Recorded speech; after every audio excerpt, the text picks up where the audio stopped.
Hey, here we are. Sports Bit, Betting and Insight today, Monday, December 5th. Pauly and Teddy, big game breakdown, Monday Night Football, a couple key games in the association. Deep dive, the committee. We know the four playoff teams, and we'll recap championship Saturday. We always start with the NFL on a Monday. We start with bad beats. Sure, you can call the Bills a bad beat because the Raiders had lost 72 games in a row when they had been down at least 15 points during a game. That happened Sunday, a 29-0 run by the Raiders. They run out Buffalo in the second half, Teddy. They sure did. I mean, Oakland was down 24-9 in that game. Looked like Buffalo was running them out.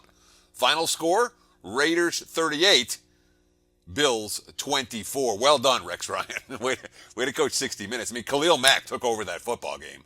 The Bills were kind of a slow-motion train wreck. You could see it going. It took about 90 minutes, but you could see it coming. As you mentioned, 72 straight losses when down by 15 or more. First time they've done that since 2000 when they were Super Bowl contenders. And that 29-0 run over, about 12 minutes of football, that's one of the best stretches I've seen any team play all year. Heck, Pauly, you don't see a lot of 29-0 runs. It's one of the best stretches in NFL history. Yep, a game that hurt our feelings, a wild one in Atlanta.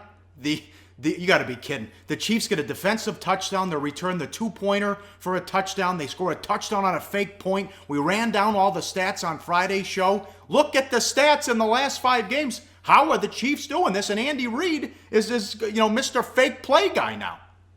I mean, let's start with this, okay? Andy Reid on a fake punt? I never heard of such a thing. I actually Googled Andy Reid fake punt to see what would come up because I don't ever remember Andy Reid doing that. And you know what came up? Nothing but stuff from today's game. Or yesterday's game, I mean. So it was there's no hit. It's mind-boggling. First he goes for it on 4th down. Andy Reid always takes the field goal. They score a touchdown on the play. They do the fake punt. They score a touchdown on that play. They get a pick 6. They get 2 on the 2-point try to win the game. The Falcons settle for field goals. They get stopped on 4th down. They go for 2 on 2-point tries. I mean, the Falcons' money line bettors in particular couldn't be happy with that one. Good result for the house, though. Atlanta bet from 3.5 to -5. KC gets the money, but you showed the graphic over the last 5 games. Chiefs are making plays. I mean, Atlanta out first down them 32-17 yesterday. 32-17, but they stopped them 3 times in the red zone. That was the difference in the ballgame. All right, now what happened in this Arizona game? This was crazy. Well, it's I would call it insanely aggressive, but that's what Bruce Arians has done. Arizona's laying 2.5 in the game. They're up by 1. There's 3:30 left. They're at 4th down and the long yard. I think their own 34-yard line. Every coach in the NFL punts there. Even Belichick punts there. Arians goes for it. They thought they were trying to draw him offside. No, quick play. And then they get the first down. Every coach in the NFL is going to run the ball, make the opposing team burn their timeouts, and then, if it comes down to it, they'll punt them deep and make them go the whole field. No. Arians is throwing deep, and he did it because Gruden called the timeout with 2 minutes and 2 seconds left. So it gave Arizona a free pass play, and they took advantage of it. So while Arians, you say, well, how's Arians doing that? He's doing it because Gruden let him do it. And, of course, the touchdown.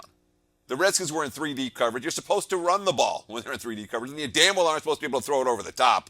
Washington screwed that up. Arizona took advantage, and Arians with the aggressive play calling gets the Cardinals the money. All right, wild one there. Bad bets. Plenty of money on the Saints. They were bet up to 6.5 at home against the Lions. The Lions finally had the lead going to the 4th quarter. They shut down that Saints offense. Huge win on the road. Two-game lead in the division. Caldwell, Coach of the Year? Oh, stop it. Come on. Oh, stop it. I know how much you hate these Lions, dude. You've been mocking them for years. You can't You've been trail in mocking every Caldwell. game. You've been telling me that Matthew Stafford stinks. They're different this year. Their defense is making noise right now. Don't sleep on this team. They're 14-6 since the bye week last year. They just dominated a Saints team that's been clicking on all cylinders. They were betting San Francisco. I couldn't figure it out. Hey, we had another snow game. It was terrific. It was, well, not for the quarterbacks. ESPN stats and info. Both teams combined, they didn't complete a pass in the first quarter. Ties a 28-year-old record. Kaepernick completed 1 pass in the entire game. They benched him. They went to Gabbert, and the Bears had no problems blowing him out. No, I mean, it was stunning to me to see San Fran go off as a road favorite. I mean, the Bears opened -2.5. They closed +1. I don't care what you say about Chicago. The 1-10 49ers couldn't be road favorites, and they showed it. Obviously, Kaepernick gets pulled early. Look at the other tweet from ESPN Stats and Info. The 49ers had 6 net passing yards. That includes yards lost by sacks. Their fewest in a game since 1963. Yeah, well done, Chip Kelly. Bad bet. And that was all wise guy money. The wise guys have been betting Cleveland and San Fran. We'll talk about them betting Jacksonville in a couple of minutes. Yeah, and the wise guys were betting the Rams. Bet down to 13, no Gronk. Well, Brady spread it around. He completed 23 passes to his wide receivers, most in a game since 2013. That's from ESPN Stats and Info as well. And they shut down Goff and the Rams offense, although that's not hard to do. No, I mean, that was pretty workmanlike victory for New England. Nothing special. Jeff Fisher gets signed to a 2-year contract extension. Yeah, unbelievable. All right, bad for the Well, so somebody said it, and somebody tweeted it, and I'm not one of these guys that goes on a soapbox, but he said, Jeff Fisher getting a 2-year contract extension is the ultimate example of white privilege. And you know what? Maybe it is. You know what I mean? It's just an old boys network. Sure, yeah. You know, you're my buddy. Yeah, stick around for another 2 years. Cranky loves him. Yeah, bad for the books. This was horrible. Sunday night game. The Seahawks were bet up to 9 in the playoff rematch from last year. It was over. How about Cam Newton? Benched for the first play because according to reports, he didn't wear a tie on the plane. Who knows? Anderson throws a pick on the first play. It wasn't his fault. It was downhill from there. They couldn't stop Rawls. They couldn't stop anything. That was embarrassing. And, of course, the only guy in the league who would do this, Carroll's got the starters in throwing the ball in a blowout in the fourth quarter. Yeah, he does. And, of course, with Carroll and the starters in, the game goes over the total. So the wise guys lost on the under as well in this ballgame. But there were plenty of favorite and over parlays that cashed for anyone that was dealing with public bettors. But this was a bad result for the house because it was nothing but Panthers money. And look, one team's a Super Bowl contender despite their offensive line flaws. And the other team, they're just playing out the string a long, long way from last year's Super Bowl squad. Both teams played like what they are on Sunday Night Football. Yeah, bad for the books. The Broncos-Jags game under, bet from 43 down to 38.5, 20-10 final. Broncos, 11 punts, 8 3-and-outs. Didn't matter when you're going against Blake Bortles. You know the pick six is coming. Yeah, his 11 pick sixes, the most by a quarterback their first three seasons in NFL history. That comes via Elias Sports. Of course, he's all alone in the NFL with the most interceptions on the season now, with 15 INTs. And look at this. This is a stat that you have to be aware of. This is the graphic that says it all. You think that a quarterback that throws that many picks would at least learn how to make a tackle? No. Look at the Blake Bortles era. 11 pick sixes, 10 total wins. Yikes. Yes, also a horrible result for the books. They bet Green Bay up from 4.5 to 7. You knew Green Bay money would come in after they beat the Eagles on Monday night. Osweiler on the road. It was fun. Again, snow the entire game, and the Packers win 21-13. Yeah, honestly, it was a bad number. You know, they had to know Green Bay was coming off the Monday night win, and the Green Bay money did come, and they had to know the money was going to come against Osweiler, and it did come, and there was no surprise to anyone that it got bet. I mean, it was open as low as 4.5. You know, spent most of the week at 6.5, bet up to 7 on game day. The funny thing, though, is, you know, we talk about the NFL and all the rules. So Randall Cobb makes a snow angel after a touchdown. No penalty. The 49ers punt returner, Dante Johnson, makes a snow angel. He gets a 15-yard flag, plus he stepped out of the bounds at the 4-yard line, ends up being first to go from the 19. San Fran settles for 3. That's kind of the difference between those two teams. Green Bay isn't getting those flags. San Fran is. Yeah, good point there. Money came in on the Bengals. They went off the favorite at home against Philly. Remember when the Eagles were 3-0? Oh, man. Hey, Carson Wentz, it's okay to punt. A ton of turnovers, and the Bengals took advantage in a big way. Yeah, I mean, a real blowout. This was another bad result for the house. Nothing but Cincy money. All wise guy money on the Bengals earlier in the week. I guess you got to trust the process. We talked about that last week if you're an Eagles fan. And that Philly under 7 wins bet, it's not dead yet, Pauly. It's not dead yet. No, wow. People wrote that off as a loser. They have a tough schedule the rest of the way. Not to mention, Wentz has no one to throw to. You are live if you have under 7. And we'll do this every week on the show now that it's in December here. Run this down, Teddy. What tickets, win totals are already decided? Yeah, we got a tweet from me. If you're not following me on Twitter, you should be at Teddy_covers, of course. Pauly, what's your Twitter address again? At Pauly Howard with a Y.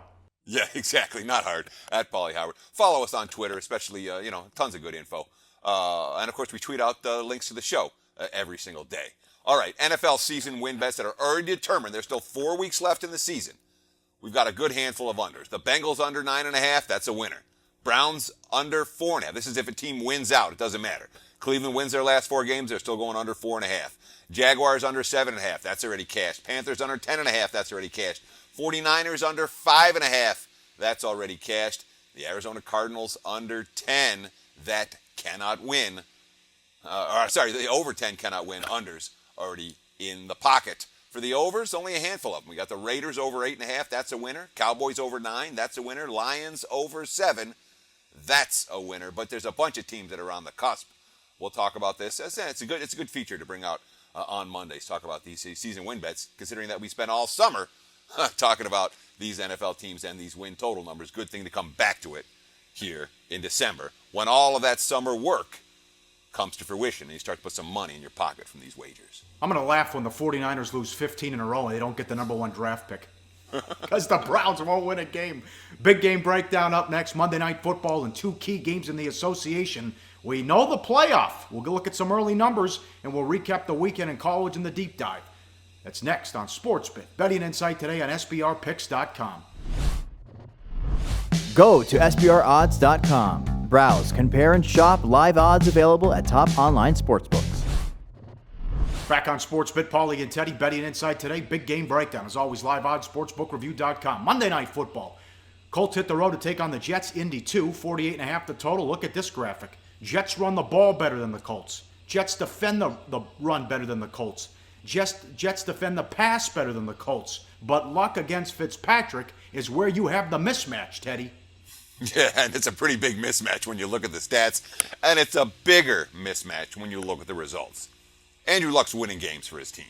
Every game that Indy has won this year has come because Andrew Luck has done it. Ryan Fitzpatrick, I'm trying to think of a win that he got for the Jets this year. The game against Buffalo, week 2, he played pretty well. That might be it. When you think about the games that Fitzpatrick has lost for the Jets this year, probably more than one in that category. I honestly wonder if we see Bryce Petty at some point in this game if the Jets are struggling. There's not like Todd Bowles has any affinity towards Ryan Fitzpatrick right now. And the Jets, they're a 3-18. They're playing out the string a little bit at this stage of the campaign. Although, Monday Night Football at home with a chance for redemption. We saw a team that had been struggling, a veteran team like Cincinnati, bounce back yesterday. We saw a veteran team like Arizona bounce back yesterday. So, we can't say that it's hopeless for the Jets, but God, this team played their Super Bowl last week against the Patriots. They lost that game, and now I worry about their intensity on Monday night. Sure, that's a good point there. What do you think of the total? Boy, that seems high. It does, but that's the kind of total that Andrew Luck brings to the table. And that's the kind of total it's the Colts total, let's put it that way, because Indy's defense is clearly problematic. And the one thing that Fitzpatrick has shown a willingness to do, he'll chuck it around. He'll chuck it into traffic. Indy doesn't have a lot of guys that are making plays off that, and the Jets do have some downfield weapons. It's not like they're hopeless. And, of course, when you look at those numbers that the Colts had, and we flashed earlier, their defensive yards per pass, 7.6, ugly defensive numbers for Indy over the course of the campaign. But, Pauly, I really wonder, is this the kind of game where we just throw out the stats? The Jets' season-long stats don't seem to make a whole lot of sense to me right now when I try to wrap my head around what the Jets are going to be like over the back end of the campaign. And when you look at Indy, with Luck back on the field, they're a different team than when he's hurt, and now they're playing. They're very live for the postseason right now. If they win here, they'll be in a 3-way tie in that AFC South for first place. It seems like the stats are not the key factor in this ballgame, and it might be a situation where the stats are lying a little bit when it comes to New York Jets, which may put the value here on the road favorite, which isn't something we always say on Monday Night Football. Bowles made a comment about he doesn't want to name Petty the starter the rest of the season because he doesn't want the guys to give up on the year. Well, the season's over. And you're right, they just had the Super Bowl in a nice effort against New England. Put the kids in there. I don't know what the plan is with Hackenberg either. This guy might be a disaster as far as you read the reports in practice. But it's you take these young quarterbacks, put them in there to find out if they can play. If not, you move on. Jesus. Game number 2. Live odds, sportsbookreview.com. No early line as we tape this. Hawks take on the Thunder. Thunder off the big win last night. ridiculous schedule. It's catching up to the Hawks. This will be their 13th straight court change in 17 and 18 games. They're 1-9 straight up and 2-8 ATS the last 10. Well, what's going on here with Dwight Howard? They've been getting blown out. No Millsap in some of these last few games, but I don't like this quote by Dwight Howard here, Teddy. Hawks not playing good ball. Yeah, and Millsap's the question mark here. That's why we have no overnight line on this ballgame. We'll see something in the next hour or two, I'm sure, like we do every day in the NBA, but it's not unusual not to have a line on some of these contests very early in the morning when we tape. You talk about the schedule. Yeah, the schedule's problematic. When you have 13 straight games with a court change, 17 and 18 games, that's no good. But with Dwight Howard right now, where the Hawks defense was so good the first 10 games or so in the season, and it's been so bad lately, you wonder, is this Dwight Howard disease? This team's 1-9 straight up their last 10, 2-8 ATS in those games. 3 of the losses have been ugly blowers where they flat out quit by 27 or more.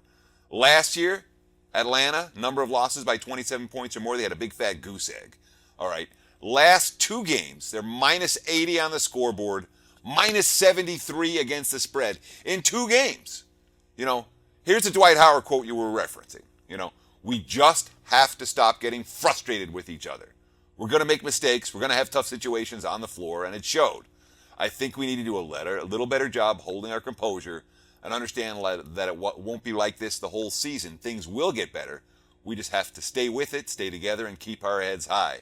Sounds like guys are getting frustrated. Sounds like guys aren't keeping their composure. And for me, the Hawks stats are lying right now. We have to be aware where the stats aren't telling the truth, because that's where these lines are being set. They're still ranked as the number 2 defensive team in the NBA based on the advanced metric numbers. The last 5 games, they get up 105 plus in every game, an average 114, 49% shooting they've allowed, 46% from three-point range. It's been a complete defensive collapse. The offense has been no better. They've been out-rebounded by 8 per game. Name the last team that got better when Dwight Howard got there. Wasn't the Lakers, wasn't the Rockets. Right now, it doesn't look like the Hawks. And look at the success the Rockets are having as they play Capella now, and that was a big beef last year. Yep. They were giving Howard so many minutes, and management wanted Capella to play. Hawks looking for an identity, but the Thunder know who they are. Let Westbrook do his thing.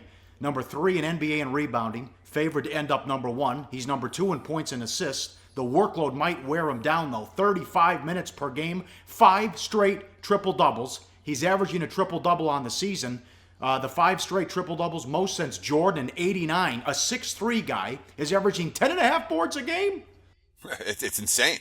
And that's the Thunder that are the number 3 in the NBA in rebounding. Though, when you look at the makeup of that team, they absolutely are favored to be the number 1 team in rebounding when this season is done. And look at OKC. Yeah, it's the second of back-to-backs. They couldn't put New Orleans away yesterday. They weren't able to rest guys down the stretch, but they got the win and cover in a game where they were 13 of 26 at the free throw line and 6 of 28 from three-point range. They mentally weren't into it last night, still got the money.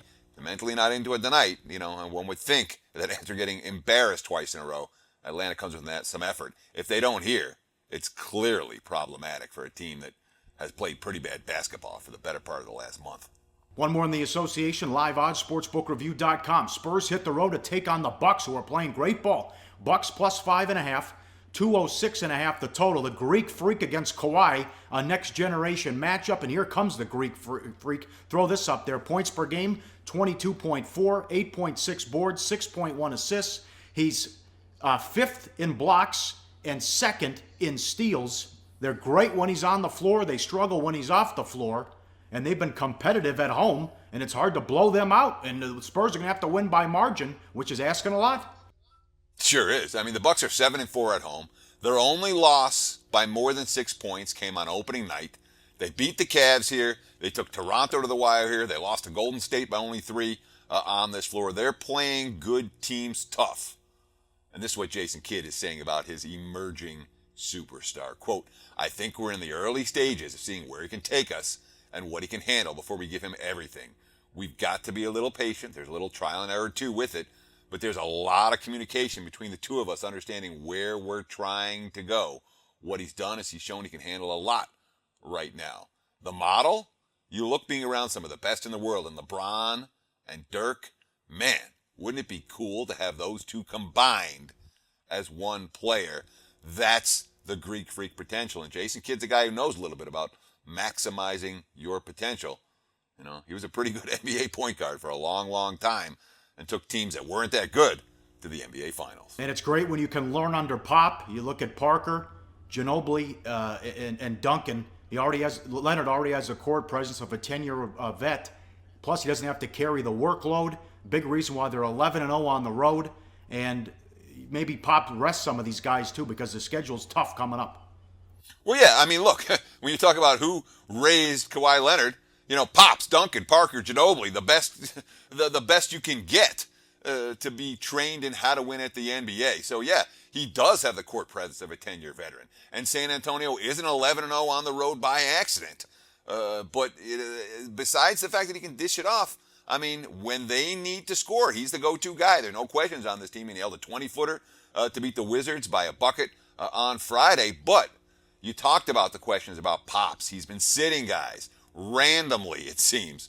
You know, they have at Minnesota Tuesday, at Chicago Thursday, and we haven't seen a whole lot of games this year where he's played a full lineup in any of these back-to-back settings. With San Antonio in action tonight and tomorrow, we could see some guys sit. Remember, they won at Dallas last Wednesday without Pau Gasol, Tony Parker, or Manu Ginobili suiting up. It is strange so far. 11-0 on the road and 5-4 at home. Up next, we'll get to college football. We'll get to the Final Four, the semifinals, New Year's Eve. That's coming up next, and we'll recap the weekend on SportsBit. Betting Insight today on SBRPicks.com. Do your research before you bet. Check out our ratings guide to see which books have the best ratings and sign-up bonuses. Open up several accounts. Shop for lines at SBRodds.com. Always be ahead of the game.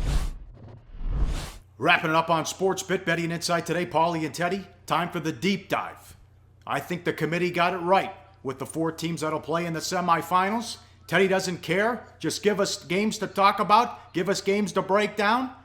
And you can go on your rant here. But listen, you know, it's a moving target as far as what's the criteria and what's important from one year to the next. You'll agree on that. Moving target. It's not a moving target. It's completely random. You know, it does. Okay, first of all, did the committee get it right? Yeah, probably. You know, I don't know. But I'm not approaching this like a fan, and neither should you. Give me games. Give us point spreads. Give us totals. Let us pick winners. That's our job.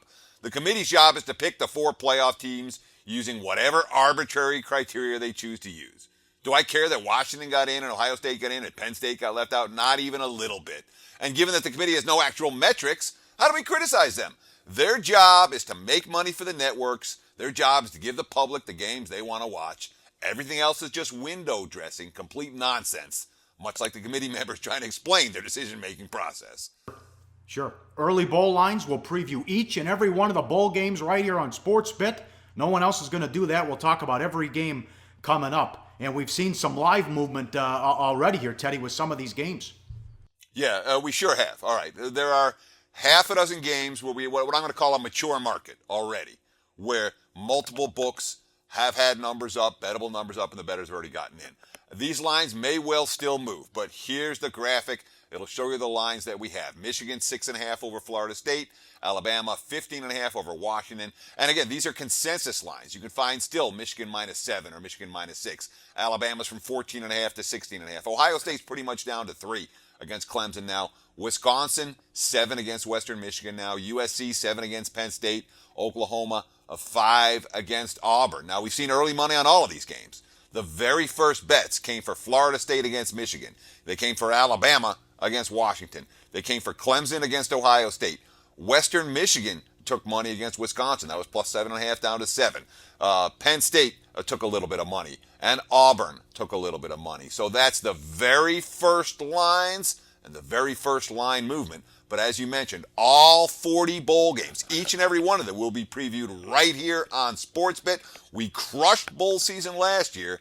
And frankly, don't you dare miss a single episode down the stretch of the 2016 football campaign. You better tell your friends, too. Watch SportsBit. Get the info that you deserve. All right, on to what happened over the weekend. Bad bets. Clemson bet from 9.5 to 11.5 against Tech. They won by 7. They had to hang on for dear life in that one as Evans and Virginia Tech moving it at will in the second half.